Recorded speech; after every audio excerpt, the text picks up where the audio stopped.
is therapeutic applications of women's health, therapeutic applications of yoga in women's health. So, a brief overview giving you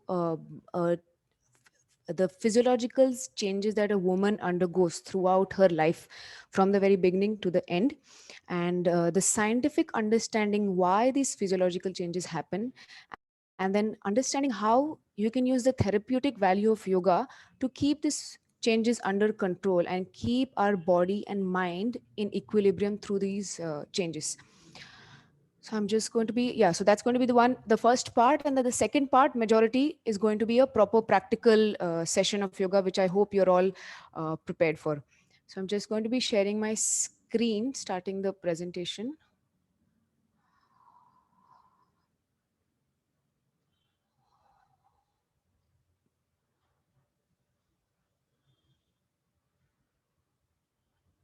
Okay.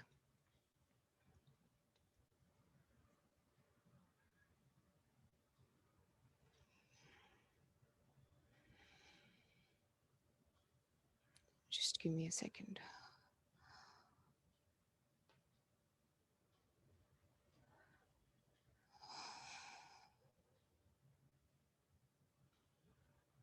Okay, so it's hanged. I think I'm just going to begin anyway.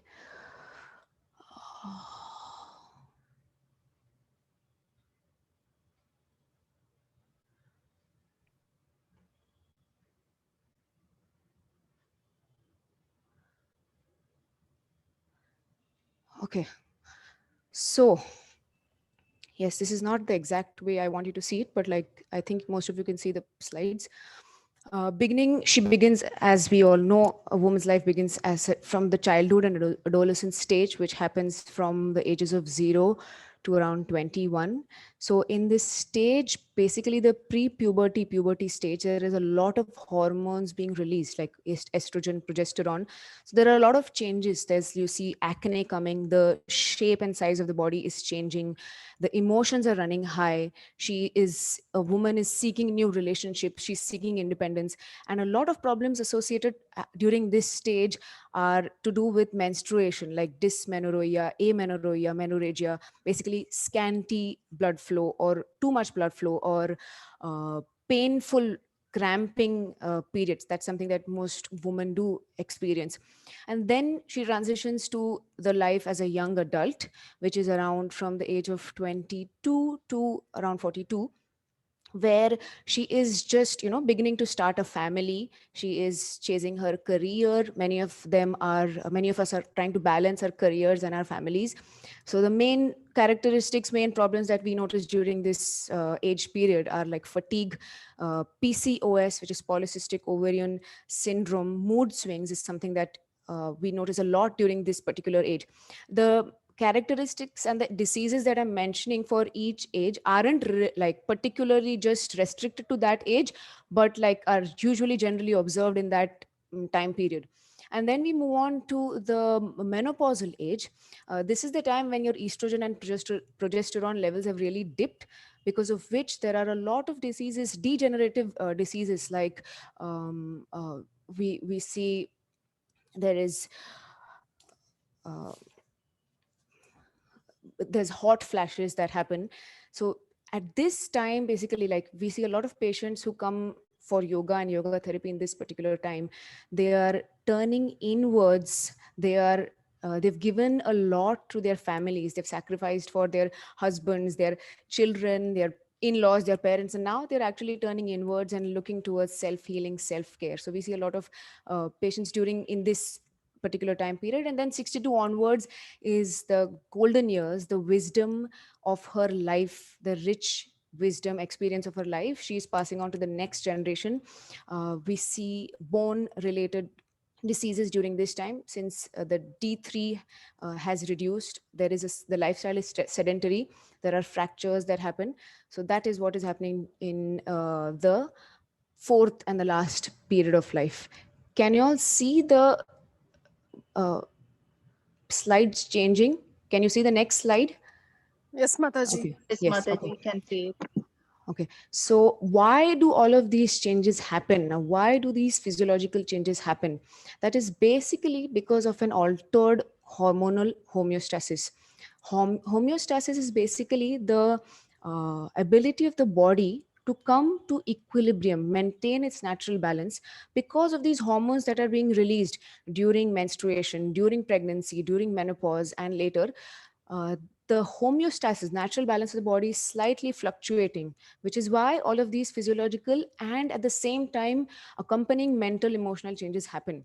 So there is something known as the psychoneuroendocrine axis, which is being studied in Western medicine a lot more nowadays. The mind, brain, and the hormone connection. So basically, the mind, when the mind of the woman, she's relaxed, she's happy, it sends feedback to the brain, which in turn sends feedback, sends signals to the hormone releasing glands like the adrenals, the pituitary, to release hormones in a normal way. Now, what happens in this mix? A buzzword of today's times, stress, comes into this mix and really changes its entire balance. So, like you can see on the left, stress leads to the release of two main hormones, which are called adrenaline and cortisol. Now, these hormones are responsible for a lot of effects in our body. One is cortisol basically leads to our skin becoming more oily, because of which you see a breakout of acne when you're under stress. Often you will see during around the time of menstruation, if you are stressed, and you will see this acne really break out. A lot of women complain of this. And then cortisol as well as adrenaline are responsible for also raising your heart rate, making it beat at a much faster rate than necessary, which leads could lead to something chronic high blood pressure, and as well as other heart related diseases. Another thing that stress does is uh, there's basically these the two systems of the body, which is known as the sympathetic system and the parasympathetic system. Okay, now this is very important. It's a very important concept to understand in yoga. Just be with me. It's a little technical, I know. The sympathetic system is the fight and flight system, and the parasympathetic system is the rest and digest system. uh, the sympathetic system, if there is a stressor coming, maybe in the olden times there was like a wild animal, in today's age there could be an overbearing boss or relatives. Any kind of stressor comes, the body decides to fight with the stressor or run away from the stressor. So what it does, it sends the main blood supply to the limbs, away from the vital organs to the limbs. So what happens is the main like the reproductive system, digestive systems are kind of suppressed. So that is another reaction we see of stress. You will have your digestive problems like gastritis, irritable bowel syndrome, as well as metabolism problems like PCOD, thyroid related issues, and infertility are also are also related to this stress. Okay, and now what is the parasympathetic system? The rest and digest system. When your body is at rest, um, um, is calm, your digestion, your reproductive systems are working well, or your hormones are being released in a normal functioning, and they are working in a normal way. So what yoga is basically a system of awareness and relaxation. When you're doing a particular pose, you're aware, you're completely aware of the muscles, you're aware of the breath, you're aware of the level of the mind, and at the same time you're getting into a profound relaxation. So, and how is yoga therapy different from yoga? It's not very different. The only difference is you're basically picking and choosing things from your normal yoga practice. You're uh, adapting your yoga practice to a particular thing that's happening to you at that particular point of time. So it's basically condition based adaptation of yoga. So, with that introduction, we are going to begin our practical session of yoga.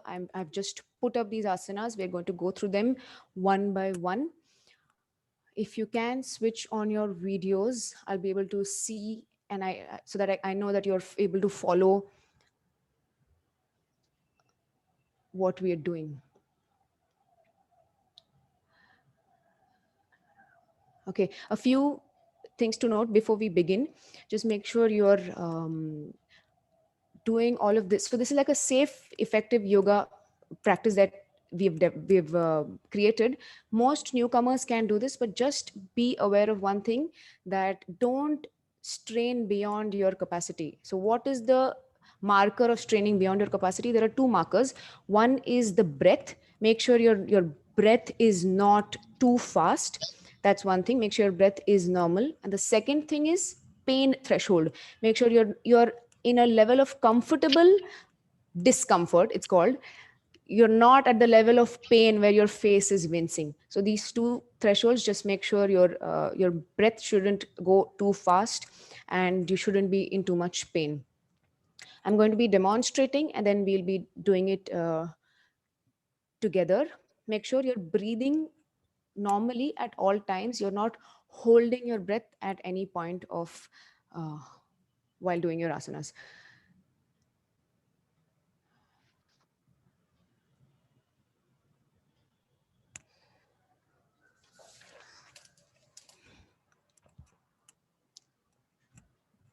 Okay, the first thing that we are going to be doing is in the standing pose, which is known as, might not be able to see me completely, but yes, you can see my arms. Okay.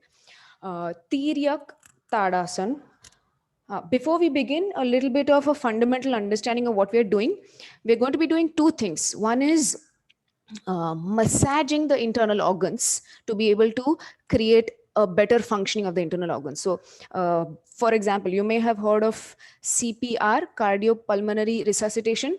When somebody gets a heart attack and the heart stops functioning, the doctors give chest compressions. They massage the chest, they massage the heart, trying to get it back to its normal functioning. So that is the fundamental, that's the funda that we are using for our yoga therapy for the reproductive system for women's health. We are massaging the tubes, we are massaging the ovaries, we are massaging the system to be able to have good blood supply to it and to get a better functioning. Okay, the first one is Kati Chakrasan, which is basically a pelvic twist and a gentle body warming up movement. Also very good if you're having backache. So what you're going to do is you're going to spread the legs apart a little bit, get the hands in line with your shoulders, hands straight.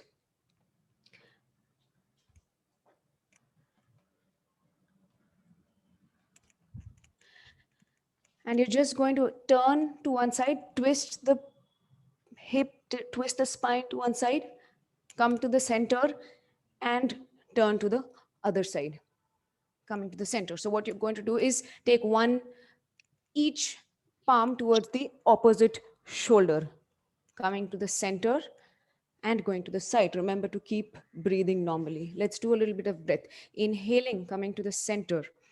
Exhaling to the side. Inhaling, coming to the center. Exhaling to the side. Make sure you're not lifting your feet off the mat. The feet are grounded. Inhaling, coming to the center. Exhaling to the side. Inhaling to the center. Exhaling to the side. Inhaling center. Let's go a little bit faster, a little bit more of a fluid movement.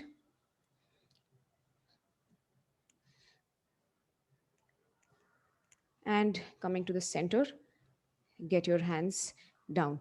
Okay, another thing to note, anybody who's had any recent surgeries in the last 6 months or is having acute back pain at the present moment, right now, just make sure you're going really easy, or many asanas you're just observing and not doing it. I'll be mentioning which you shouldn't be doing.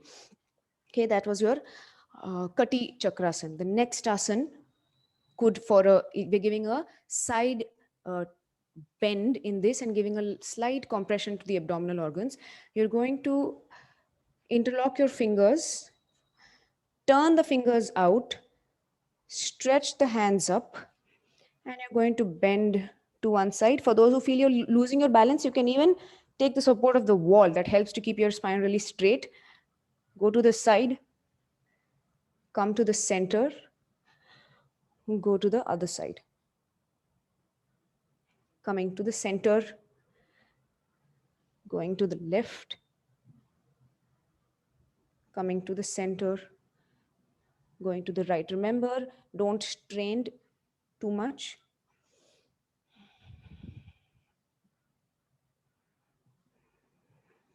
Going to the side and coming to the center. Get your hands down and get your hands beside the hips. The next asana that we are going to be doing is called Prasarita Padottanasana. Wide-legged forward bend is one of the best asanas for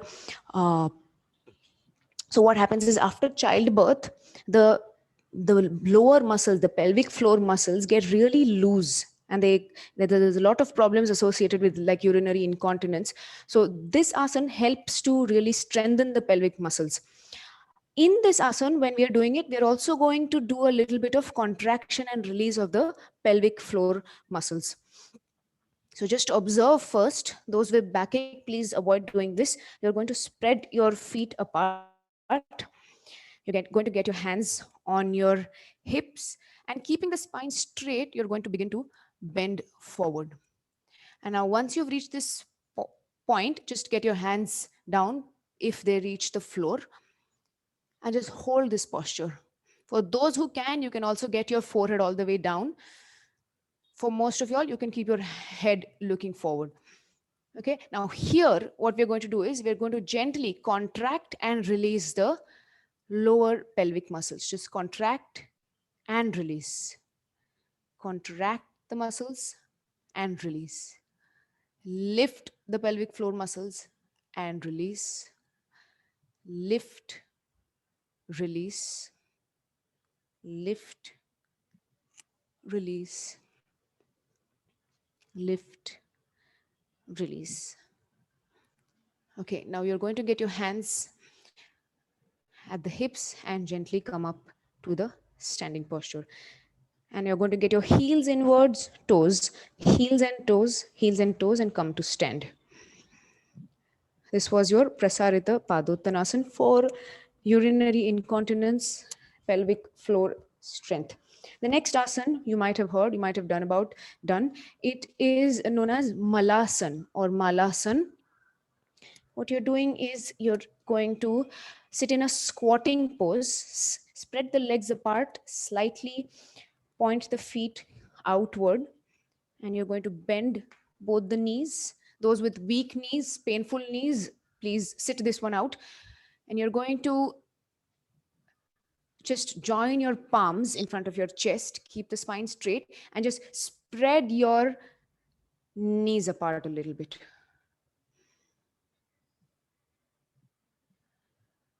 Okay, let's hold this posture for a few breaths. Inhale deep, try to keep the spine as straight as possible. Try to keep the chest a little bit facing up, chest lifted, and exhale completely. Inhaling deep. Exhale completely. Inhaling deep. Exhale completely.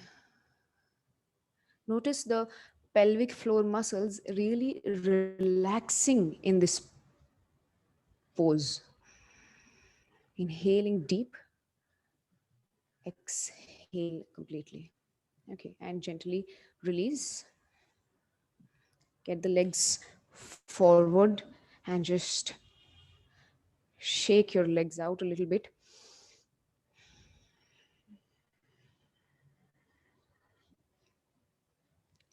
The next one that we will be doing is known as Titli Asana or Baddha Konasana. Again, a famous woman's health asana. We are going to join the soles of our feet together, drag them as close to the groin as possible without too much strain, and we are going to just flap the legs a little bit. Try to reach all the way down if you can. Okay, and now we're just going to hold this pose for some time. Keep the spine straight, again, chest lifted.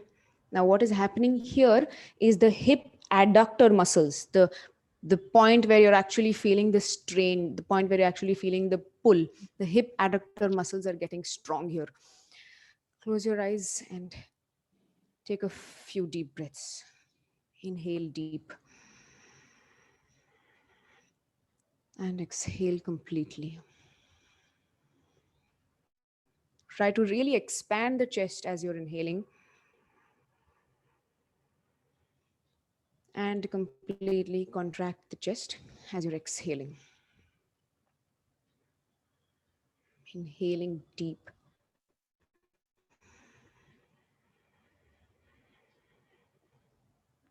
Exhale completely. Once again, deep breath in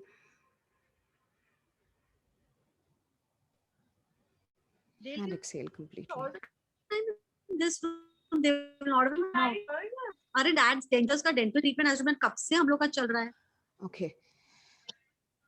And you Prabhuji, can you mute? Okay.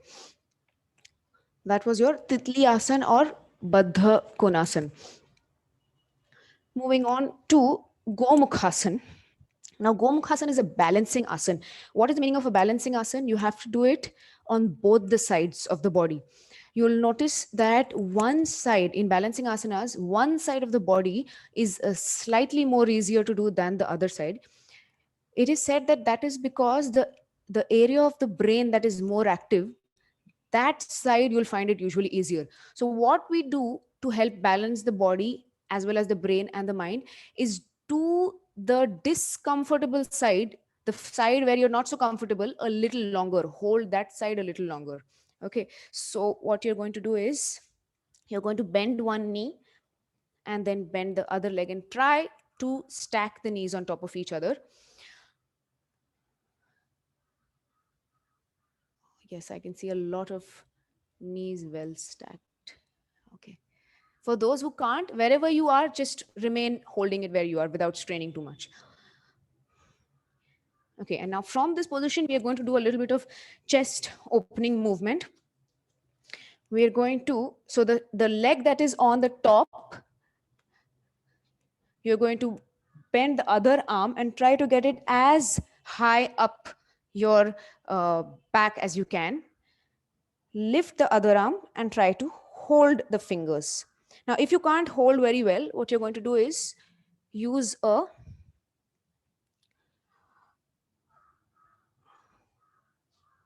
rope or a dupatta.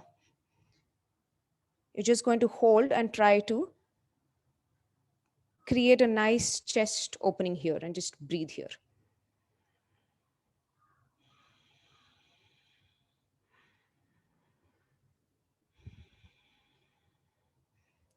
And then release. Did you all understand what I'm saying?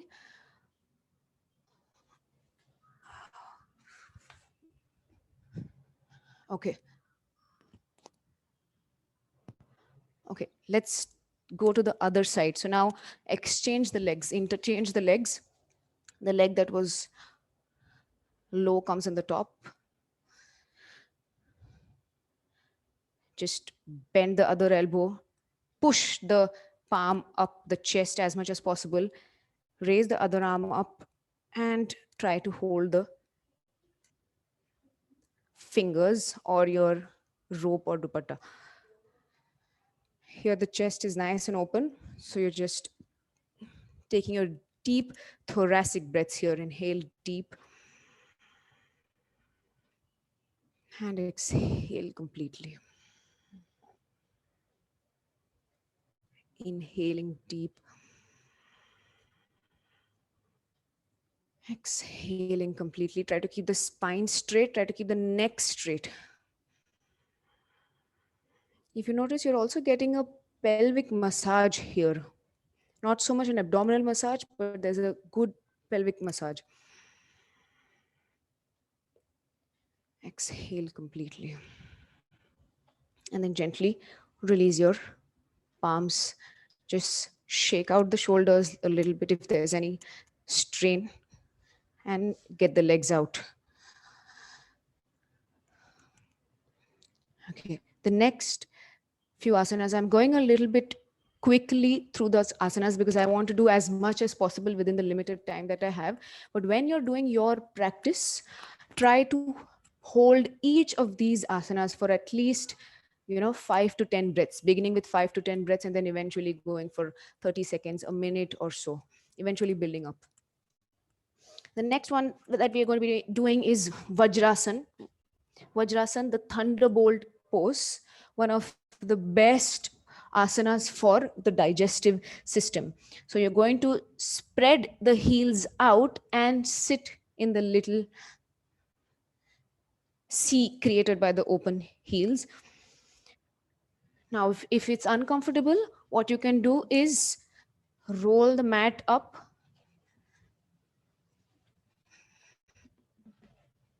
and get this rolled underneath your knees, underneath your ankles. So my ankles are well supported and I can sit for a little longer in the pose. And if that's still hurting, what you can also do is keep a little stacked pillow or a rolled blanket underneath in between the calves and the buttocks. So that's a comfortable Vajrasan.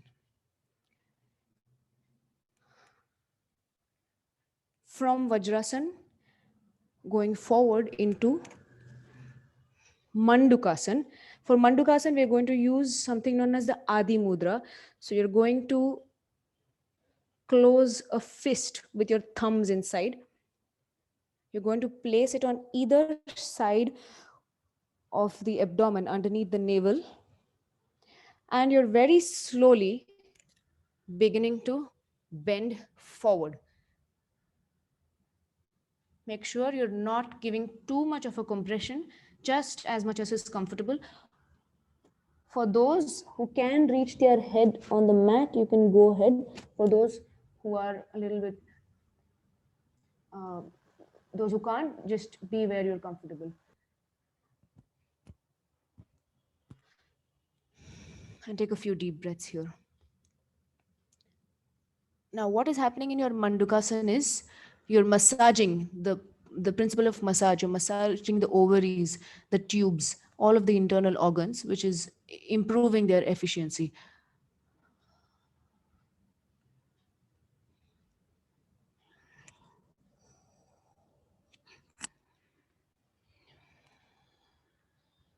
Keep breathing.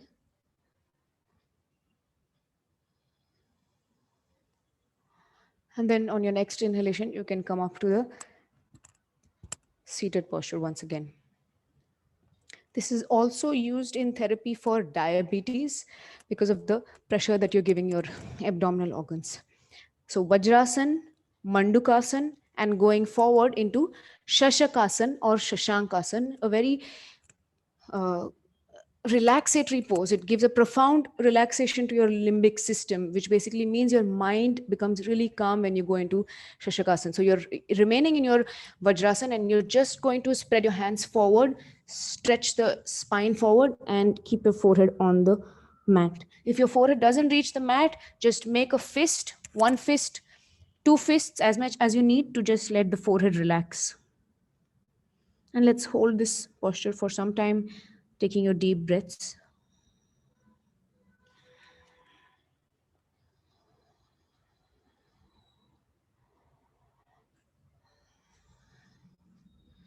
Breathe all the way into the back of the ribs. The back of the ribs are really open here. So as you inhale, think of the back all the way far back into the lungs expanding and exhaling completely.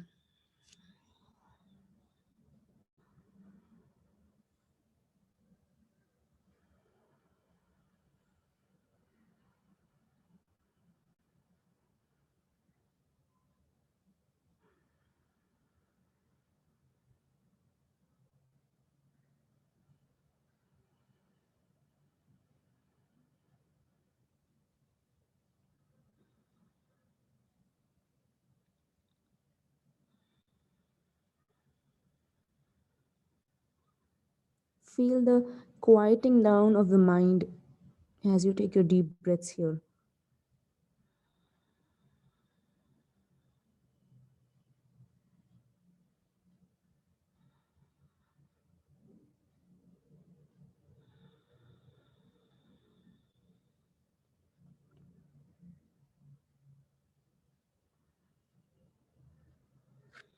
Okay, on your next inhalation, you're going to rise up and you're going to come onto your palms and knees.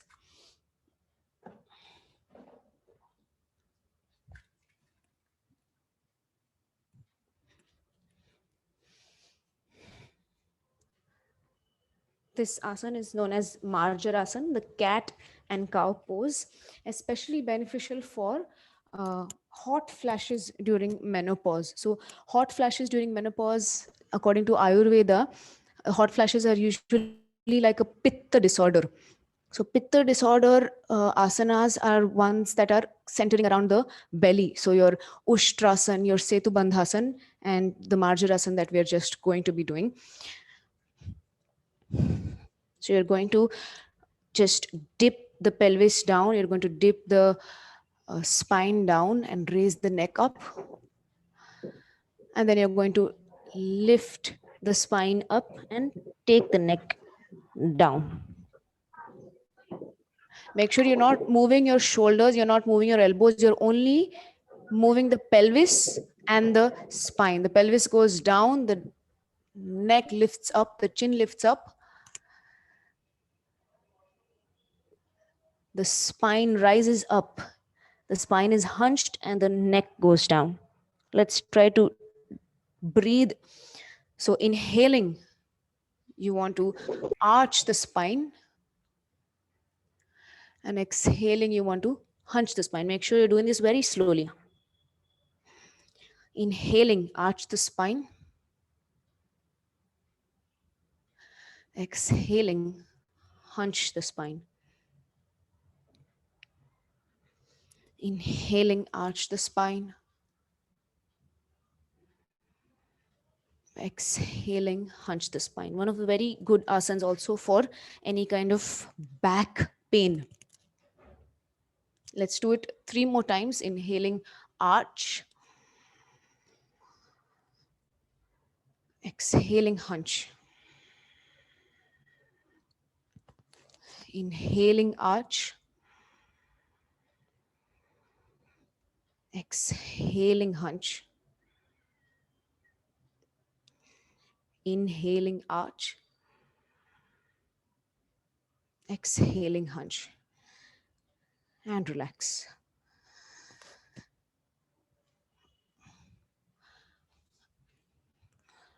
Just come to sit and see, observe the asana that we're going to do next. It's known as Tiryak Bhujangasana.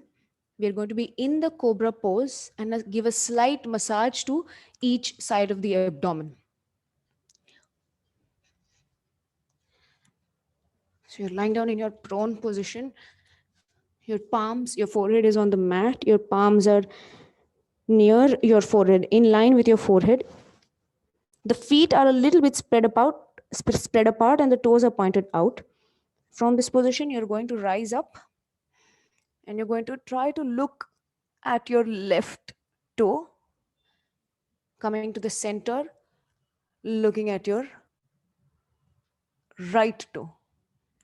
Now, for those who find this very difficult, you can keep your elbows on the mat and just turn. For those who can manage to, don't have any back issues, you can go all the way straight, raise your arms up, and then turn to the side, come to the center, turn to the side. Let's do it together. Yes, Krupa, do you have a question?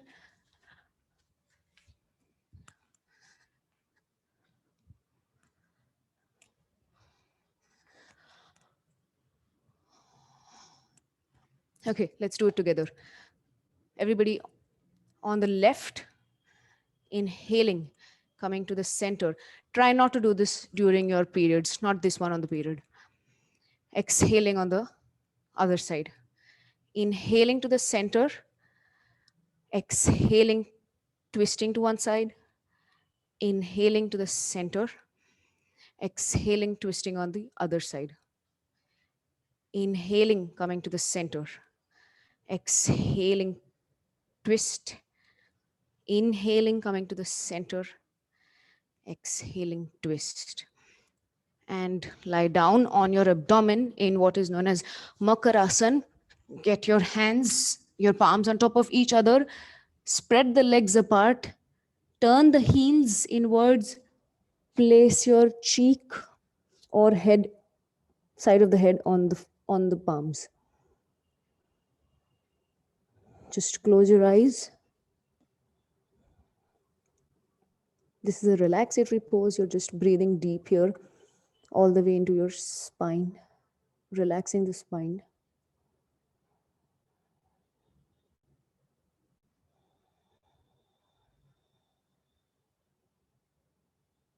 Relaxing the shoulders.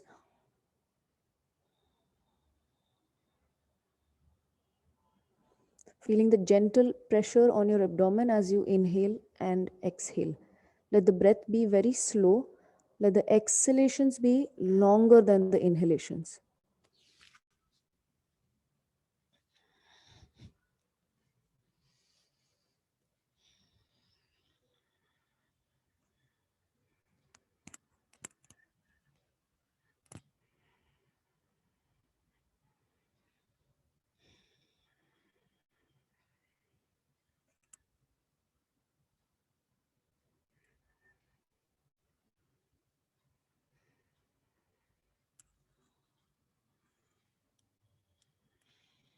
Okay. Now you can gently turn to one side. Use the support of your arms and come up to the seated posture once again.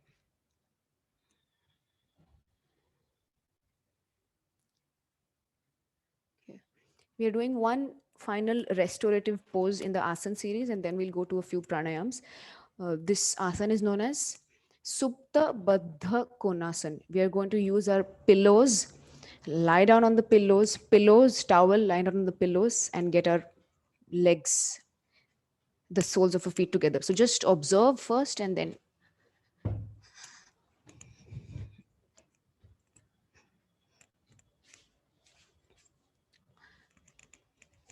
So you're making a nice roll of the towel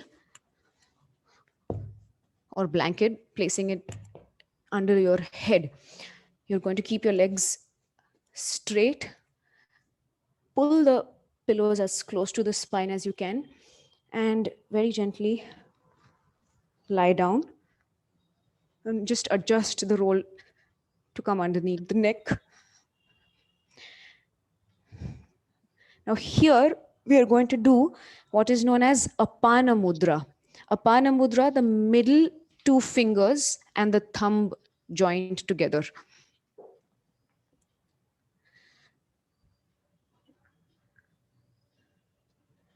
Okay, so you're going to lie down and do the Apana Mudra. And for those who are comfortable doing this, you can get the soles of your feet together and let the legs down to the side. The chest is nice and open here. If there is too much of a strain in the inner groin muscles, after some time you can release and go into the straight-legged posture. So when you're releasing the posture, make sure you're turning to one side and then coming up to the seated posture. We're just going to hold this posture for some time. Can you please show this again? Yeah.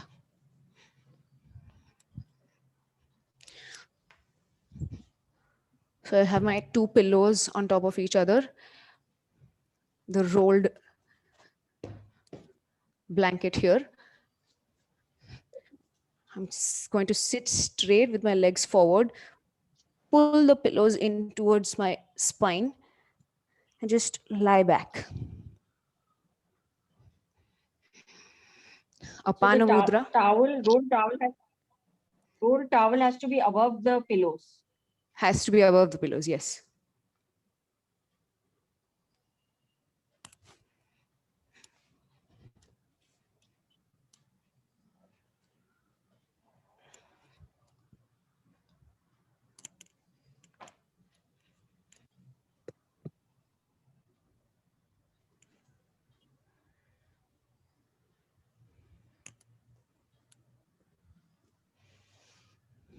Make sure your neck is not arching too much.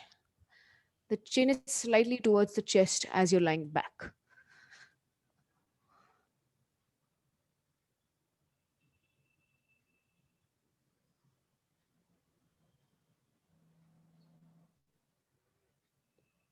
Getting your fingers in Apana Mudra and just taking a few deep breaths.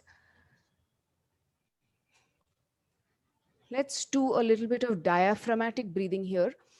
So as you inhale, notice the upper abdominal muscles rise. And as you exhale, let the upper abdominal muscles sink in. Keep your eyes closed and just concentrate on the breath. Inhaling, let the belly rise. And exhale completely, let the belly sink.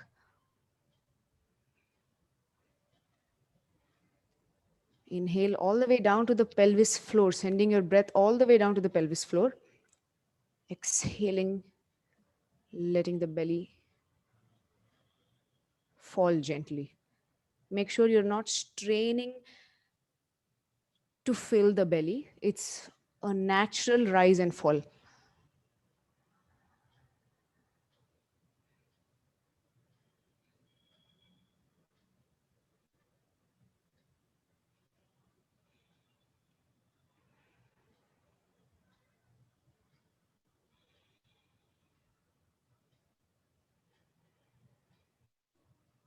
The Apana Mudra is a therapeutic mudra for PCOD, endometriosis, fibroids, and overall general health of the entire abdominal area.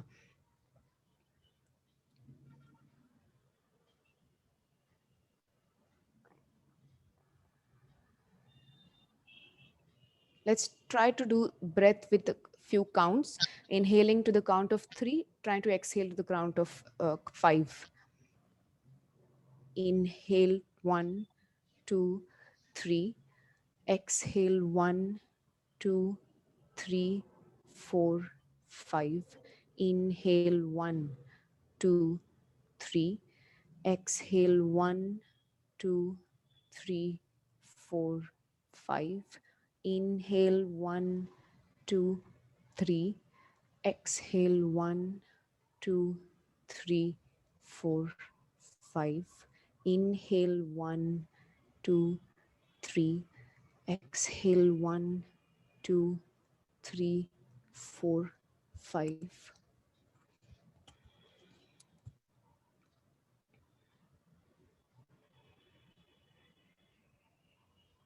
Now you're gently going to bend one leg and the other leg. If your legs are straight, bend the knees. Get the knees together. Turn to one side completely. And come up to the seated posture.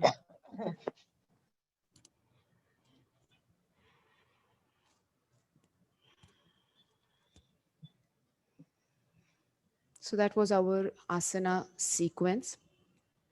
Going for a little bit of pranayam practice. So a lot of you may have experienced cramping pain during your menstruation. So why does that pain happen? Because there is the release of certain acids, lactic acid, pyruvic acid, which are pain producing substances. Now this pranayam that we're going to do is called Bhastrika pranayam, and it helps to let these pain producing substances actually get lesser. So this pranayam is a very powerful pranayam. Anybody having high blood pressure, heart related issues, please avoid doing this pranayam today, right now. So I'm going to demonstrate first, and we'll just do it just like 1 or 2 rounds, not too many rounds. So it is a basic dynamic inhalation and exhalation with the movement of the hands. So you're going to inhale, raise the arms up, exhale, pull the hands down. Just wait for a moment, just observe. So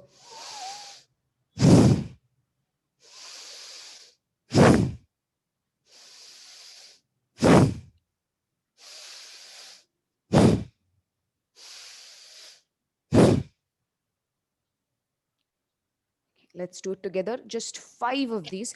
You can feel a little dizzy. If you feel a little dizzy, just get your head down and rest for a few seconds. That dizziness should immediately resolve. Okay, let's do it together. Hands up. Inhale, exhale sharply. As you take your hands up, inhale sharply. As you take your hands down, exhale sharply.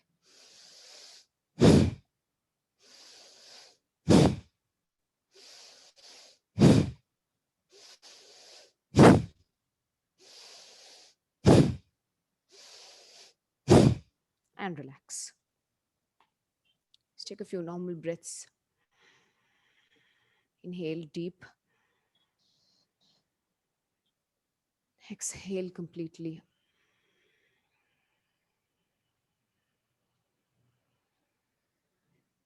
Inhaling deep.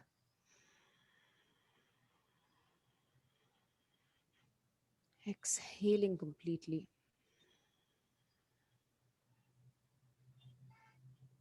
Let's go for one more round.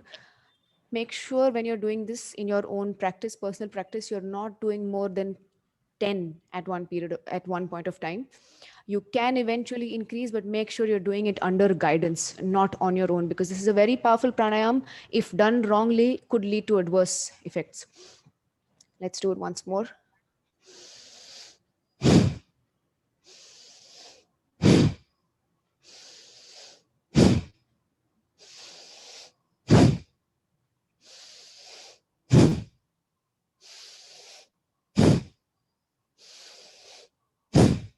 And relax.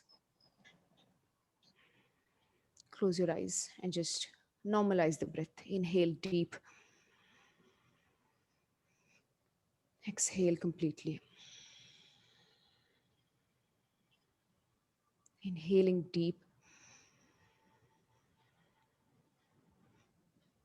Exhale completely. Inhaling deep. Exhale completely. Anybody feeling any dizziness? Okay. Moving on to the next pranayam. One of the most absolutely no contraindications for this pranayam. Everybody can do this pranayam. Those who are pregnant, high blood pressure, any disease, you can do this pranayam. It's called Anulom Vilom, alternate nostril breathing. So the two nadis are called Ida and Pingala.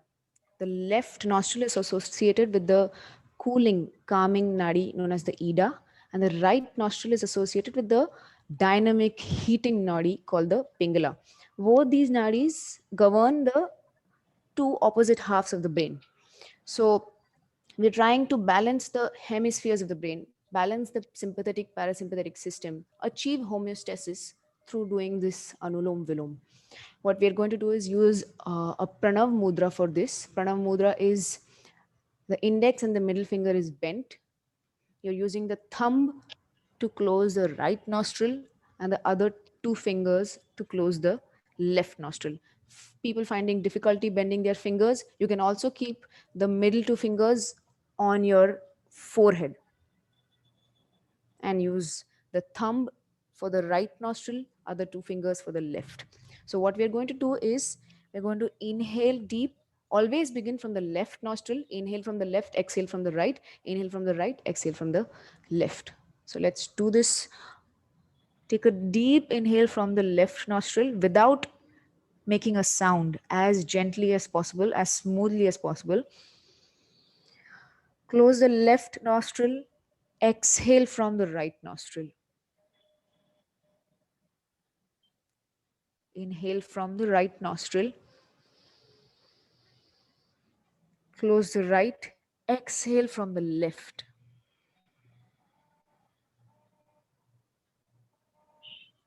Close your eyes. Inhale from the right. From the left. Close the left. Exhale from the right. We are on the right now. Inhale from the right. Close the right. Exhale from the left. Trying to make your exhalations longer than the inhalations. Inhale deep from the left. Exhale fully, completely from the right.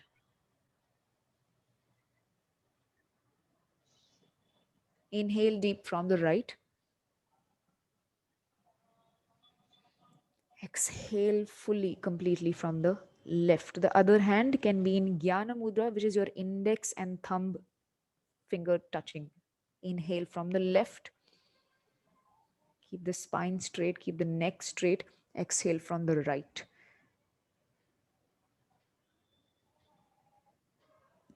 Inhale deep from the right. And exhale completely from the left. One last round. Inhaling deep from the left. Exhale right. Inhaling right. Closing the right. Exhale from the left. And release the Pranav Mudra. Always beginning from the left and ending from the left. Trying to increase the exhalation as much as possible. Why is there this focus on increasing the exhalation? Increased exhalation means the heart rate gets reduced. So anybody suffering from high blood pressure or tension headaches, you want to deep fully and completely, and then slow, long, smooth exhalations that leads to a heart rate relaxatory effect. So that was your Anulom Vilom. And then moving on to the last practice for the day, which is known as Shitakari pranayam. Shitakari is basically a cooling pranayam. So when you're having, especially useful for your hot flashes during menopause, what we're going to do is we're going to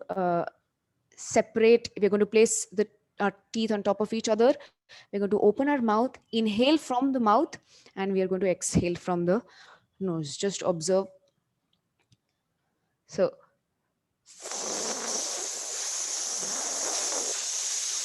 close the mouth, exhale from the nose. Let's all do it together.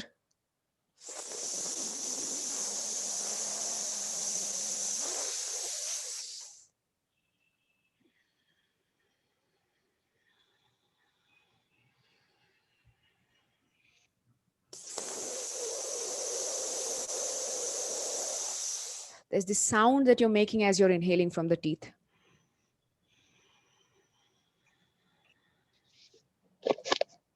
Inhale deep.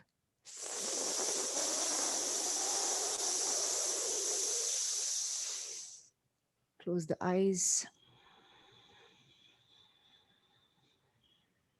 Inhaling deep.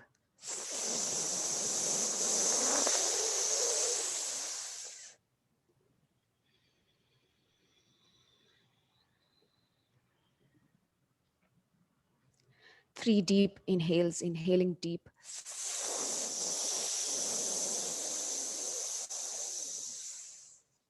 Exhale completely.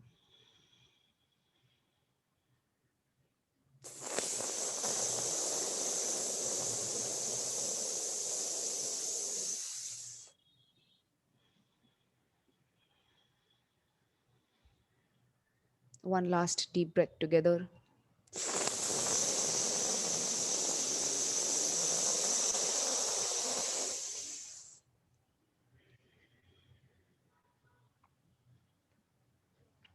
And gently open your eyes.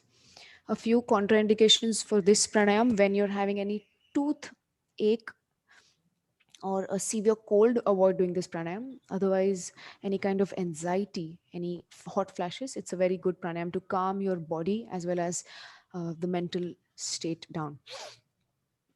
So yes, that was our sequence for today. To recap, we saw the physiological, emotional changes that happen in a woman's life, the reason, scientific basis why those changes happen, how we can use yoga, asanas, mudras, pranayam to keep our homeostasis, to maintain our homeostasis during these physiological changes. Thank you very much. Okay, seeing the questions.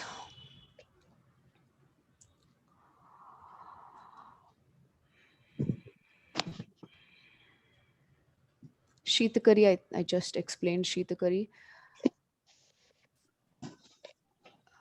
So for doing asanas, the question is how to do the asanas on the knees if I can't support my body on the right knee. So usually what you do is take a small pillow or a rolled blanket underneath the painful knee, and then you can do the asanas. Yoga therapy is all about modifying poses according to your capacity, not being competitive, not you see an asana in the picture and you try to achieve that. That's not what yoga is about.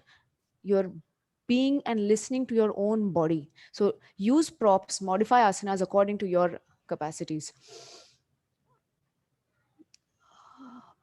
Bhastrika pranayam during period? No.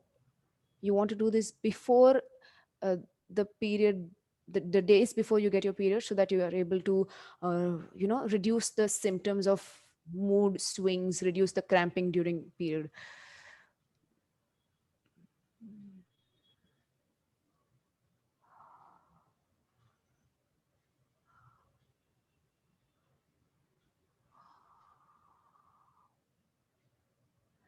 Can we sleep in Makarasana during menstruation?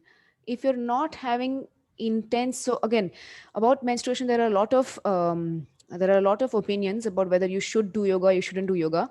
I would say this, that according to your body capability, some women have intense pain for all of the 5 days, heavy bleeding. So if you are having heavy periods like that, I would suggest that don't do any asana practice. You can just do Anulam Vilom. That's a very gentle pranayam that you can do at any point of time. But for women who don't have pain, who are into a regular practice, you can do asanas in a slightly modified, slightly lesser than usual way. So yes, you can do Makarasana during your menstruation.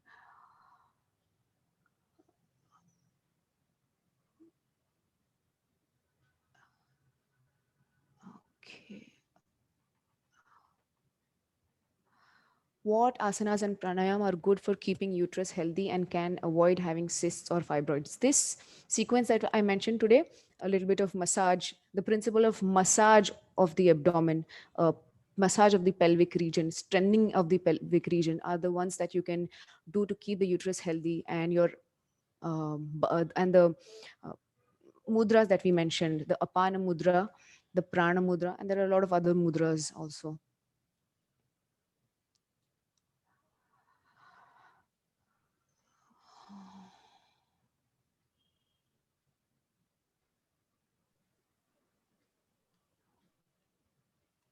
I think the recordings will be provided. Asanas. Thank you. You're welcome, all of you. Can I ask one question? Yes. I just wanted to know that what asanas we did today. You just made us do the thing, but we don't know how much time we should be doing each of them. Yeah. For how long we should do them. Yeah. Because So you just show us each and every asanas what we have to do, but according timing. to Yeah. this. So what you want to do is begin by holding for say 5 to 10 breaths. And All then of them? eventually, yes, all of them. And then eventually go towards increasing them. So which is what today was like a overview of the asanas. You want to, go to somebody, learn under somebody, who can actually assess your physical and mental levels and then take you forward in your progress. So yeah, as a general rule of the thumb, 5 to 10 breaths each asana, and then eventually and slowly increasing your holding time. And the last two you made us do, that is, you should do in the guidance of somebody you're saying. The entire sequence, and yes, That you're pulling that and taking the breath in the and removing from the nose means yeah, closing your teeth. Shitakari, Yeah, that is, yeah. You know, that Shitakari, we can do it. How much time we can do it? So Or that- for those who have low BP problems, for those who have chronic low BP problems, not like just once in a while, chronic low BP patients are told to avoid doing Shitakari for very long. But if not, you're a normal healthy person, you can do around 20 to 25 Shitakaris every day. Also, depending on the season, if you're living in a very cold country, you don't want to do too much of Shitkari. If you're living in a temperate tropic zone, you can do Shitkaris much more. So it's, yeah. Okay. Now, see, whatever name you have given us so many names today. So we'll not remember by the name. So Yeah, you I will be would getting the prefer- PPT. I think Yash Prabhu will be, I guess, providing the PPT to all of you all. I think we are a little over time. So I'm going to, I think my contact details will be provided to you so that those who want to get in touch with me can get it personally in touch with me. Okay, thank you. Thanks a lot. That's it for today. Thank you very Thank much. you. Hare Thank you Krishna. very much. Hare Krishna. Thank you very much. Hare Krishna. Hare Hare Krishna. Krishna. Hare Hare Krishna. Krishna, Mataji. Hare Krishna Hare Mataji. It Krishna. was a wonderful session. Thank you very much. You're welcome. Thank you, Mataji. Hare Krishna. Hare Krishna. Hare Thank you, Krishna. Mataji. Wonderful session conducted by Thank you. you. Hare Krishna Mataji. Hare This Krishna. is USA. Hare Bol. Hari Bol.